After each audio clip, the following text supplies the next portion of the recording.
ಆ, ಇವತ್ತು ನಾವು ಹೋರಾಟದ ಮುಖ್ಯ ಉದ್ದೇಶ ಬಂದು ಒಂದು ರೈತರ ಭೂಮಿಗಳನ್ನ ಹತ್ತಿಕ್ಕಿರ್ತಕ್ಕಂಥ ಉದ್ದೇಶ, ಮತ್ತು ಎರಡನೇದು ಕಾರ್ಮಿಕರನ್ನ ಆಧುನಿಕ ಗುಲಾಮಗಿರಿಗೆ ತಳ್ತಿರ್ತಕ್ಕಂಥ ಹೊಸ ಲೇಬರ್ ಕೋಡ್ 4 ಸಂಹಿತೆ ಏನ್ ಬಂದಿದೆ ಅದ್ರ ವಿರುದ್ಧವಾದಂತ ಈ ಒಂದು ಹೋರಾಟ. ಇವತ್ತು ಮಾಲೀಕರಿಗೆ ಬಿಸ್ನೆಸ್ ಮಾಡಲಿಕ್ಕೆ ಈಸಿ ಆಗೋ ರೀತಿಯಲ್ಲಿ ಈಸಿ ಆಫ್ ಡೂಯಿಂಗ್ ಬಿಸ್ನೆಸ್ ಅಡಿಯಲ್ಲಿ ಕಾರ್ಮಿಕರ 29 ಕಾನೂನುಗಳನ್ನ ಮಾರ್ಪಾಡು ಮಾಡಿ ಅದಕ್ಕೆ ಸಂಹಿತೆಯನ್ನು ಹೆಸರು ಕೊಟ್ಟು 4 ಆಗಿ ಸರಳೀಕರಣ ಮಾಡ್ತಿದ್ದೀವಿ ಅನ್ನೋದನ್ನ ಇವತ್ತು ಕೇಂದ್ರ ಸರ್ಕಾರ ಹೇಳಕ್ ಹೊರಟಿದೆ.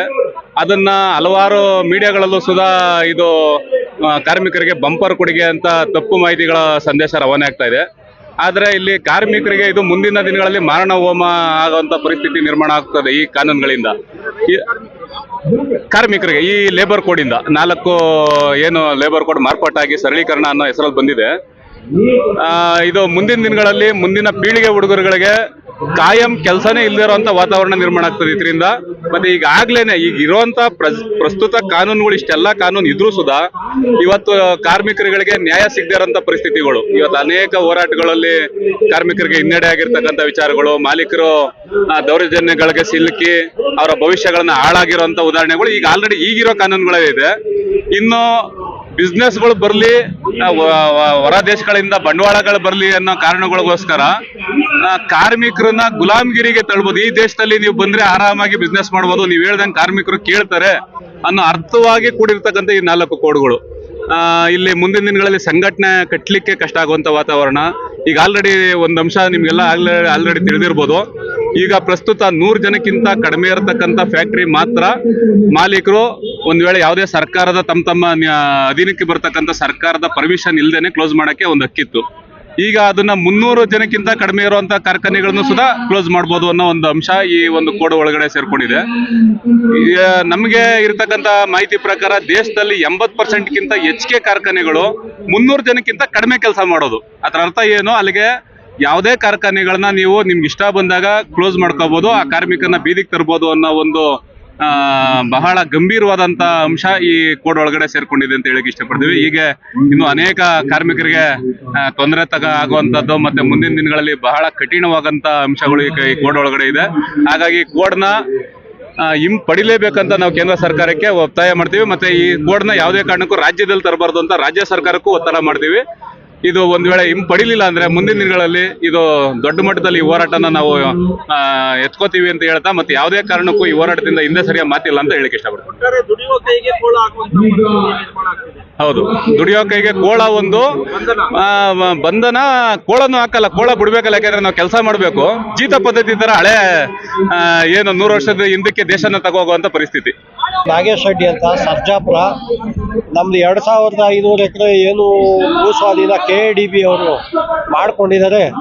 ಅದರ ವಿರುದ್ಧ ನಾವು ಹೋರಾಟ ಮಾಡ್ತಾ ಇದ್ದೀವಿ, 1.5 ವರ್ಷದಿಂದ ಮಾಡ್ತಾ ಇದ್ದೀವಿ. ಈಗ ನಾವು ಸಂಯುಕ್ತ ಹೋರಾಟ, ಕರ್ನಾಟಕ ಹೋರಾಟ ಕಡೆಯಿಂದ ಕೈ ಜೋಡಿಸಿದ್ದೀವಿ. ನಾವು ಅವ್ರ ಪರವಾಗಿ ನಿಂತಿದ್ದೀವಿ, ಅವರು ನಮ್ಮ ಪರವಾಗಿ ನಿಂತಿದ್ದಾರೆ. ನಾವು ಯಾವುದೇ ಕಾರಣಕ್ಕೂ 2500 ಎಕರೆ ಬಿಡೋದಿಲ್ಲ. ಏನು ಈ ರಾಜಕಾರಣಿಗಳು ಈ ಬೆಂಗಳೂರು ಕೂಗಾಳತೆಯಲ್ಲಿ ಇರೋ ಜಮೀನನ್ನ ತಗೊಂಡಿದ್ದಾರೆ ಅಂದರೆ ಎಲ್ಲರಿಗೂ ಗೊತ್ತು. ಇದರಿಂದ ಹಿಂದೆ ತುಂಬ ಭೂಮಾಫಿಯ ಇದೆ ಅಂತ ಗೊತ್ತು. ಇದರಿಂದ ಒಳ್ಳೆ ಲಾಭ ಪಡಿಬೇಕಂತ ಮಾಡ್ತಾ ಇದ್ದಾರೆ. ಇದಕ್ಕೆ ನಾವು ಸೊಪ್ಪು ಹಾಕೋದಿಲ್ಲ, ಯಾವುದೇ ಕಾರಣಕ್ಕೂ ನಮ್ಮ ಭೂಮಿಯನ್ನು ಬಿಡೋದಿಲ್ಲ. ಬೆಂಗಳೂರು ಕೂಗಾಳತೆ ದೂರದಲ್ಲಿರ್ತಕ್ಕಂಥ ಭೂಮಿಗಳನ್ನ ಏನಕ್ಕೆ KADBಗೆ ದುಡ್ಡು ಮಾಡೋದಿಕ್ಕೆ. ಈಗ ವ್ಯಾಲ್ಯೂ ಬಂದು 1 ಕೋಟಿ ರೂಪಾಯಿ ಇದೆ ಜಮೀನು ವ್ಯಾಲ್ಯೂ, ಏನು ಗೌರ್ಮೆಂಟ್ ವ್ಯಾಲ್ಯೂ 30ರಿಂದ 40 ಕೋಟಿ ಹೋಗುತ್ತೆ ಅಲ್ಲಿ ಮಾರ್ಕೆಟ್ ವ್ಯಾಲ್ಯೂ. ಅದಕ್ಕೆ ಅವ್ರು ಏನು ಮಾಡ್ತಾ ಇದ್ದಾರೆ, ಇವರು ಒಂದಕ್ಕೆ 3 ಅಷ್ಟೇ ಅಲ್ವಾ ಕೊಡೋದು. 3 ಕೋಟಿ ಕೊಟ್ಟು ಇತ್ಕೊಂಡ್ಬಿಟ್ಟು ಬೇರೆಯವ್ರು ಕೊಟ್ಟರೆ 15 ಕೋಟಿ ಕೊಡ್ತಾರೆ. ಅವರು ದುಡ್ಡು ಮಾಡ್ಬೋದು, ಕೋಟಿಗಟ್ಟಲೆ ದುಡ್ಡು ಮಾಡ್ಬೋದು ಅನ್ನೋ ಉದ್ದೇಶ. ಇದರಲ್ಲಿ ಸರ್ಕಾರಿ ಅಧಿಕಾರಿಗಳು ಸೇರ್ಕೊಂಡಿದ್ದಾರೆ, ಮತ್ತೆ ಲ್ಯಾಂಡ್ ಇವರಿದ್ದಾರೆ ನೋಡಿ, ಡೆವಲಪರ್ಸ್ ಸೇರ್ಕೊಂಡಿದ್ದಾರೆ. ಹಾಗೆ ರಾಜಕಾರಣಿಗಳು, ಪ್ರಬಲ ರಾಜಕಾರಣಿಗಳು ಸೇರ್ಕೊಂಡಿದ್ದಾರೆ. ಪ್ರಬಲ ರಾಜಕಾರಣಿಗಳ ಮಕ್ಕಳಾಗಿರ್ತಕ್ಕಂಥ ಪಾಟೀಲ್ ಮಗ ಇದ್ದಾರೆ ನೋಡಿ, MB ಪಾಟೀಲ್ ಮಗ, ಅವರು ಪ್ರಮುಖ ಇದರಲ್ಲಿ ಕೈ ಜೋಡಿಸಿದ್ದಾರೆ. ಅವ್ರಿಗೆ ಆಕ್ಚುಲಿ ಹೇಳಿದ್ದಾರೆ, ತುಂಬಾ ಜನ ಹೇಳಿದ್ದಾರೆ, ಇದು ತುಂಬಾ ಬೆಲೆ ಬಾಳೋ ಜಮೀನು, ಕಮ್ಮಿ ಹಿಡುವಳಿದಾರರು, ಸಣ್ಣ ರೈತರು ಇಟ್ಕೊಂಡಿದ್ದಾರೆ, ಬೇಡಪ್ಪ ಇದಕ್ಕೆ ಹೋಗ್ಬೇಡ ಅಂತ. ಆದರೆ ಪಾಟೀಲ್ ಮಗ ಇದನ್ನ ನಾನು ಬಿಡೋದಿಲ್ಲ, ಇದರಿಂದ ದುಡ್ಡು ಮಾಡ್ಕೊಬೇಕು ಅಂದ್ಬಿಟ್ಟು ನೆಕ್ಸ್ಟ್ ನಾವು ಬರ್ತೀವೋ ಇಲ್ಲ ಅಂತ ಹೇಳಿ ಆಫೀಸರ್ಗಳೇ ನಮ್ಗೆ ಹೇಳಿದ್ದಾರೆ ಈ ಮಾತನ್ನ ಸುಮಾರು ಜನ. ಇದರಿಂದ ಸಾವಿರಾರು ಕೋಟಿ ನಮ್ಗೆ ಲಾಭ ಇದೆ ಅಂತ ಹೇಳ್ಬಿಟ್ಟು ಇದು ಮಾಡ್ತಾ ಇದ್ದಾರೆ.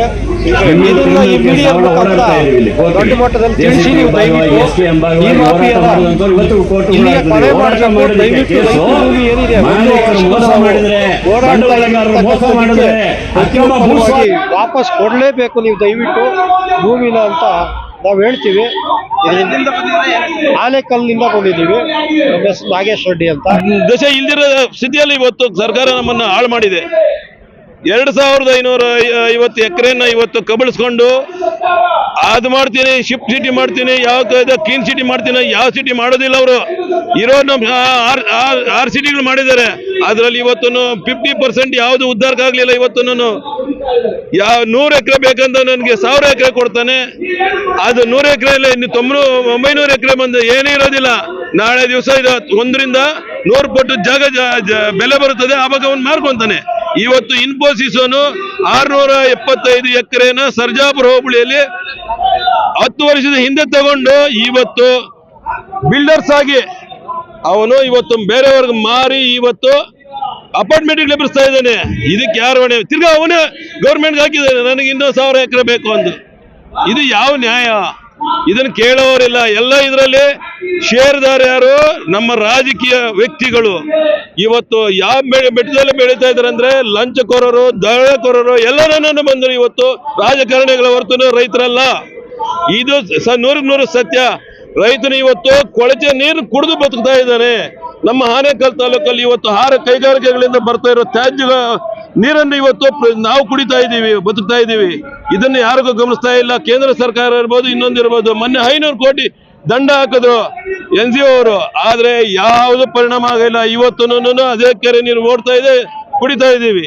ಈ ತರ ಪರಿಸ್ಥಿತಿಯಲ್ಲಿ ಇರುವಾಗ ಈ ಸರ್ಕಾರಗಳಿಗೆ ಯೋಗ್ಯತೆ ಎಲ್ಲಿದ್ದ ಅವರು ಬಂಡವಾಳ ಹೂಡೋದಕ್ಕೆ, ಬೇರೆ ಬೇನಾಮಿ ಹೆಸರಲ್ಲಿ ಹೂಡೋದಕ್ಕೆ ಹುನ್ನಾರ ಮಾಡಿ ಇವತ್ತು ಆ ಸಿಟಿ ಮಾಡ್ತೀನಿ, ಈ ಸಿಟಿ ಮಾಡ್ತೀನಿ ಅನ್ಬಿಟ್ಟು ಇವತ್ತು ಇಷ್ಟು ಜಮೀನು ಕಬಳಿಸೋ ಬಂದಿದ್ದಾರೆ. ರಾತ್ರಿ ಇದೆ, ನಿನ್ನೆ ರಾತ್ರಿ BD ಅವರು ಬಂದ್ರು, ಕಟ್ಟ ಹಾಕಿದ್ವಿ. ರಾತ್ರಿ 10 ಕಾಲಲ್ಲಿ ಬಿಟ್ಟು ಕಳಿಸ್ತೀವಿ. ಒಬ್ಬನಿಗೋಸ್ಕರ 50 ಜನ ಸರ್ಕಲ್ ಇನ್ಸ್ಪೆಕ್ಟರ್, ಪೊಲೀಸರು ಎಲ್ಲರೂ ಬಂದರು ಒಬ್ಬನಿಗೋಸ್ಕರ ರಕ್ಷಣೆಗೆ. ಆದ್ರೆ ಇಡೀ ಭಾರತದಲ್ಲಿರೋ ರೈತರಿಗೆ ಯಾವ ಸರ್ಕಾರ ಆಗ್ಲಿ, ಯಾವ ಮಂತ್ರಿಗಳಿದ್ದಾರೆ ರಕ್ಷಣೆ ಮಾಡೋದಕ್ಕೆ? ಒಬ್ಬ ರೈತರಿಗೆ ಏನೂ ಇಲ್ಲ. ಅವ್ನ ಕಷ್ಟ ಅವನೇ ಮಾಡ್ಬೇಕು ಹೊರತು ಇನ್ನೊಬ್ಬನಿಲ್ಲ. ಅವ್ನ ಊಟ ಹಾಕೋಬೇಕು, ಇನ್ನೊಬ್ಬನ ಹಾಕೋದಿಲ್ಲ. ಆ ಪರಿಸ್ಥಿತಿಯಲ್ಲಿ ನಮ್ಗೆ ಇವತ್ತು ರೈತರಿದ್ದಾರೆ. ಈ ಗೋಲ್ ನಾವು ಬೇಕಾ? ಅದಕ್ಕೋಸ್ಕರ ಮುಂದೆ ನಾವು ಆಯ್ಕೆ ಮಾಡಬೇಕಾದ್ರೆ ನಮ್ಮ ರೈತರಿಂದ ನಾನು ಆಯ್ಕೆ ಮಾಡಿ ಚಳಿ ಬಿಡಿಸಿ ಸರ್ಕಾರಗಳಿಗೆ ಹೊರತು ಈ ತರ ಕಚಡ ಸರ್ಕಾರಗಳಿಗೆ ಮುಂದೆ ಬರಬಾರದು, ತರೋದು ಇಲ್ಲ ನಾವು. ಇದು ನನ್ನ ಶಬ್ದ. ನಮಗೆ ಬೇಡ ಅಂದ್ಮೇಲೆ ಬೇಡ. ಇಂಥ ರಾಜಕಾರಣ ನುಚ್ಚಕೋರರು ಅಂತ ರಾಜಕಾರಣ ನಾವು ಗೆಲ್ಲಿಸೋದು ಇಲ್ಲ, ಸರ್ಕಾರ ಮಾಡಕ್ ಬಿಡೋದು ಇಲ್ಲ. ನಾವು ರೈತರಾಗಿ ನಾವು ಹೇಳ್ತಾ ಇದ್ದೀವಿ.